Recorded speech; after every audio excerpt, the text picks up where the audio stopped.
Of the Prime Minister's visit, we're joined by Professor Swaran Singh of JNU, a Professor of International Relations at the Jawaharlal Nehru University. Thank you so much for joining us. And first and foremost, the significance of the Prime Minister's visit, given it is the first time an Indian Prime Minister is holding this bilateral visit since 1997, and this is a state visit.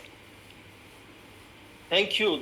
I think it is important to underline the size, the stature, the strategic location of Egypt. This is 110 million people, largest country in the Arab world, and of course, also very, very influential, not just in the Arab world, but also in the Muslim world in that sense. But more important is the strategic location where it is connecting both Africa, which is the growth epic center for the second half of the century, and of course also Asia and Middle East, where India is increasingly engaged. In that sense, I think it is important for India, which is an emerging economic power, to engage Egypt. But in some sense, this is nothing but going back to what was happening in 1950s when Pandit Nehru and Nasser, had a very close and sort of warm relationship and had regular meetings.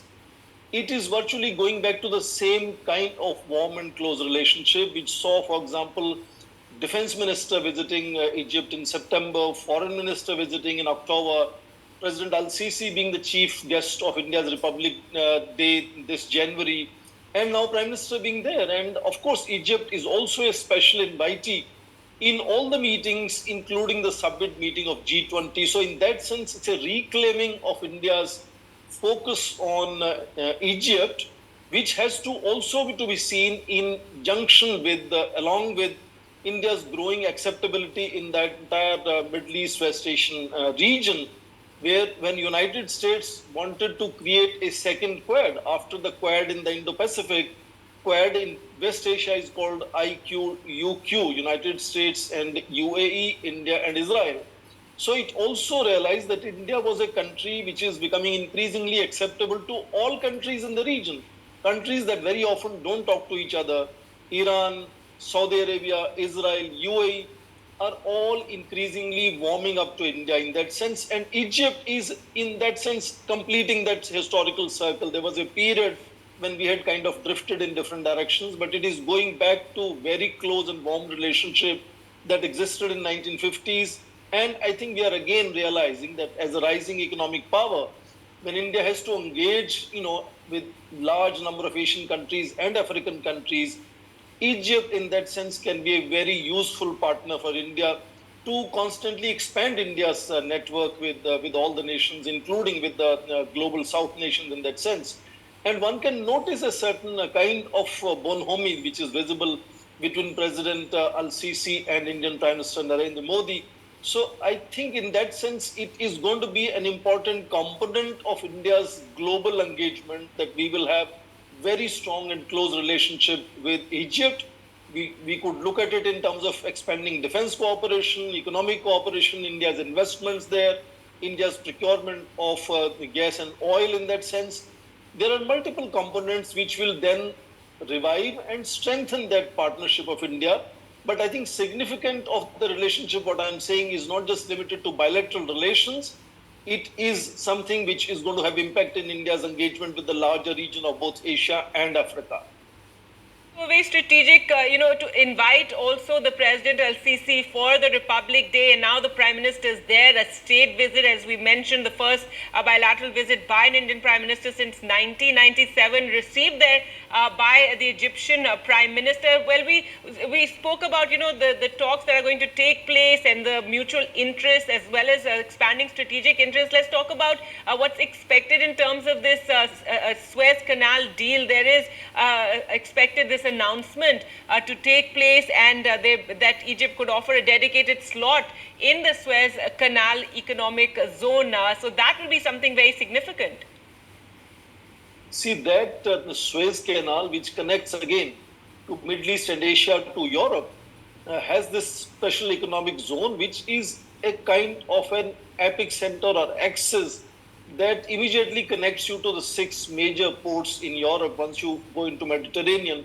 So if India has to expand its trade, then India becoming part and parcel of the Suez Canal Special Economic Zone would give us a permanent placement there to not just engage other people who are existing, other countries that are present in that special economic zone, but also catapult from there the partnerships in terms of engaging, let's say, Mediterranean countries, Middle East countries. So in that sense, I think that is a very specific initiative, a gesture from Egypt, which is accepting India as a major economic player in that sense.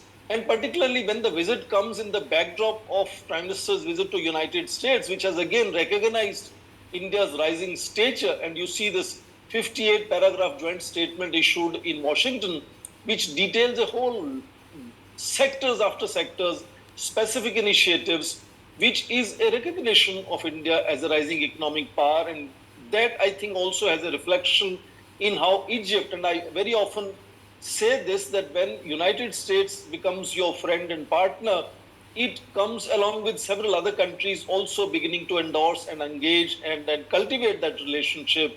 So to some extent, yes, how India's relationship with United States is transforming, and the kind of visit that we just saw, Prime Minister going to United States with the state visit, and now the state visit to Egypt, would also be seen as as limited, but definitely a link as to how Egypt also becomes far more enthusiastic in engaging India. But India-Egypt relations, of course, have their own autonomous reasons, and that they have their own national interest to sort of push each other in expanding their economies, developing their defense cooperation, cooperation in energy, in clean energy.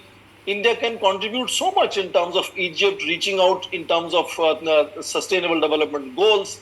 So in that sense, I think it's a kind of complementarity which is becoming visible. And the chemistry at the top between two leaders, I think, is reflecting that change in how these two nations wish to engage each other. And we will see now again, just like it happened in the United States, I think a series of agreements are going to be signed. And of Yes. course, we possibly will have a joint statement coming again. And definitely a reach out to India, given that Egypt will be conferring the Order of the Nile, one of the highest honors on Prime Minister Modi, and that is extremely significant. Also, very interesting that Egypt, after several Islamic countries have already conferred various honors on the Prime Minister, now Egypt to confer Order of the Nile. Indeed, I think this again is recognition of India, and Prime Minister never misses to say that whatever recognition comes to him as a national leader is actually recognition to transforming India in that sense. So as you mentioned, one after another, several countries have conferred their national awards on Indian Prime Minister, and Egypt is just doing the same as some other countries in the region have done, which is a recognition, of course, of Prime Minister's leadership as well. Because India, of course, is transforming. The kind of hectic and really engaging and intense visits that Prime Minister has had one after another. You mentioned how hectic schedule here in Egypt is going to be.